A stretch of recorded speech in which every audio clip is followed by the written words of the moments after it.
Out of the hundreds of women that I've helped launch and succeed in their coaching business, I see 4 common mistakes through and through with the people that don't succeed in their businesses. And so I'm gonna help you avoid those things today. What we're gonna do is help you break through your limiting beliefs, create a new vision for your life, surround yourself with the right people, and the most glamorous of all, we're gonna help you manage your time. So I'm Moira Casaba, guys, and I will tell you that I didn't have any of that when I started out on my coaching career that's been so successful. I had no idea how to manage my time. I was surrounding myself with the wrong people. I didn't have a vision, and I had all the self-limiting beliefs. I didn't believe that I had enough time. I didn't believe that I had enough expertise, the right background, the right personality, all of the limiting beliefs. So let's dig into those. Okay, let's chat limiting beliefs, guys. Like I said, I had all of them, and every single woman that I have ever coached has them too. Almost all of them. I always say if you don't have limiting beliefs, I'm a little worried about you. So how do we get over them? How do we begin to believe that we are worthy, that we have enough time, that with our background or with our personality that we can succeed in this? Well, guys, what I want you to do is write down what I call I am statements. Those 2 words, I am, are the 2 most powerful words in the English language. They are gonna help you create and shape a new identity for yourself. So when you write down these I am statements, like I am worthy of this success, I have the exact personality that I need to succeed in this business, I'm finding pockets of time where I didn't see them before, and you start to read these and embody them and believe them, you're reshaping your identity. And let me tell you something crazy that I learned when I was studying NLP, neuro-linguistic programming. So you know how we work on our habits all the time? We're like, I'm gonna work out every day, or I'm gonna drink more water, or I'm gonna eat better. And then we do that through willpower for a few days, maybe a week or 2, and then we just fall back, right? We just fall back into our old ways. It's not you. I can tell you that. You are not the problem. That is human nature, and it is literally your brain that is kind of forcing you back to those old habits because you've wired them in so much. What we really want to work on is not the habits, but our identity, right? So we're going back to who we are. I am this person. I am that person. And so I remember working with one of my coaches, and she was really struggling, and she had an identity of somebody that struggled with their weight. And so typical, person in that situation, which we've all been there, they keep working on the habit of eating healthier and exercising more and drinking more water, but they keep failing. And it's because she had that identity of a person that struggles with their weight. So when she stopped focusing on the habits, stopped working so hard on all the things, and started to instead cultivate a new vision for herself, a new identity, and she started to see and believe through a morning practice that she was somebody that could be fitter, that could be more active, that could be more vibrant. When she started to become that through those I am statements, the habits just fall into place. The next thing I see, and this is like the biggest of big, is not having a vision for your life. Guys, you wouldn't jump in the car and not use your GPS to try to get somewhere that you need to go, right? Like if you're like,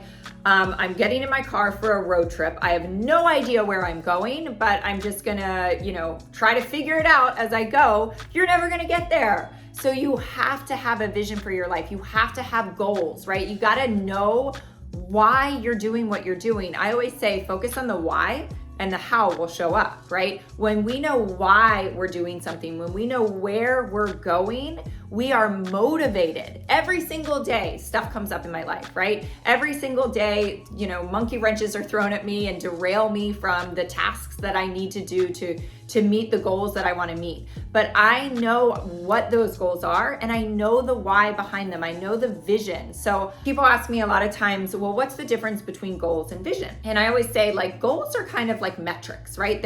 A lot of times they're numbers. Maybe you want to run a marathon or lose 10 pounds or create a 6-figure or 7-figure income. Those are goals that are absolutely part of your vision. They're layered into your vision, right? But the vision is that juicy, yummy part about, what does your home feel like? What are you doing in your free time? What do your relationships look like? All of those things start to create this bigger dream, this bigger vision for your life, that when, the kid is sick and you can't fit your work in, you figure out a way. You know what is riding on you showing up. And so instantly, when you're reading your vision every single day, those barriers that come into everybody's life all the time, you just bust through them. But without a vision, it's really easy to get derailed. So have that vision. The next thing I want to talk to you about is, so glamorous, time management. So I can tell you that almost every single day, multiple times a day, the women that I mentor, the women that I teach, have the story of, I'm terrible at time management. I, 7 years ago, 8 years ago, was horrible at time management. I also just had no clue how to do it. But it's not as hard as you think. Listen, we are all given the same 24 hours in a day. If Beyonce can do what she does, you can hit your goals in the time that you have. I understand. When I started my coaching business, I was working another business that I owned 60 hours a week, and I had 2 toddlers underfoot, 2 puppies, and I was trying to be a mom and a wife. And so I understand when you think, no, you don't get it, I really don't have the time.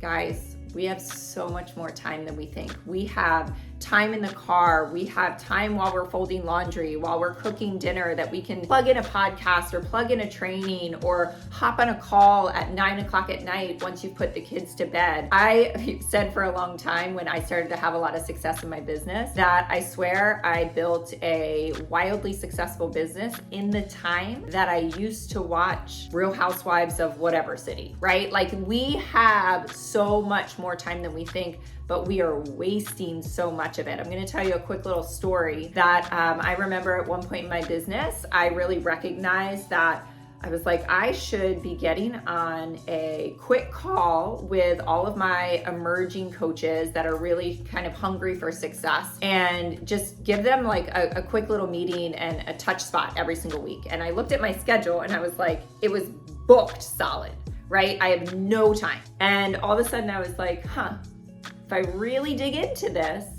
I have I drop my kids at school in the morning and I have a 15-minute ride home. And in the afternoon, I go to pick them up and I have a 15-minute ride before I pick them up.